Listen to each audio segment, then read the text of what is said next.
पुण्यातील जैन बोर्डिंग हाऊसच्या जमिनीच्या विक्रीवरून केंद्रीय राज्यमंत्री मुरलीधर मोहोळ आणि माजी खासदार राजू शेट्टी यांच्यात आरोप प्रत्यारोपांच्या फैरी झडत आहेत। राजू शेट्टी यांनी मोहोळ यांची गोखले कन्स्ट्रक्शनमध्ये भागीदारी असल्याचा आरोप केला, तर मोहोळ यांनी हे आरोप फेटाळून लावत आपण व्यवहार होण्यापूर्वीच फर्ममधून बाहेर पडल्याचं स्पष्ट केलंय।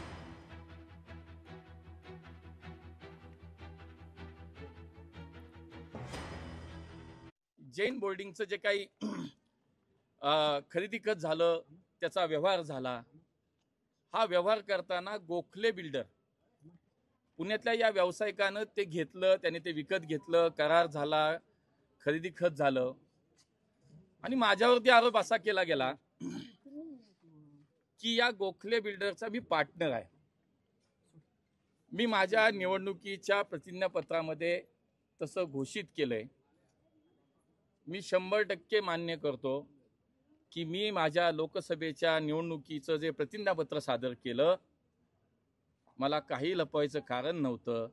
त्याच्यामध्ये मी माझा शेती व्यवसाय करतो, मी 2-3 ठिकाणी माझा कन्स्ट्रक्शनचा व्यवसाय करतो, ते सगळंच्या सगळं मी माझ्या प्रतिज्ञापत्रामध्ये सादर केलं। एका राजकारणी माणसाने व्यवसाय करू नये का, तर स्वच्छ व्यवसाय केला, तो कागदावर दाखवला, तो प्रतिज्ञापत्रामध्ये दाखवला। मला काय लपवायची आवश्यकता वाटत नाही। लोकशाही मराठी ऐका, पहा, जागरूक रहा।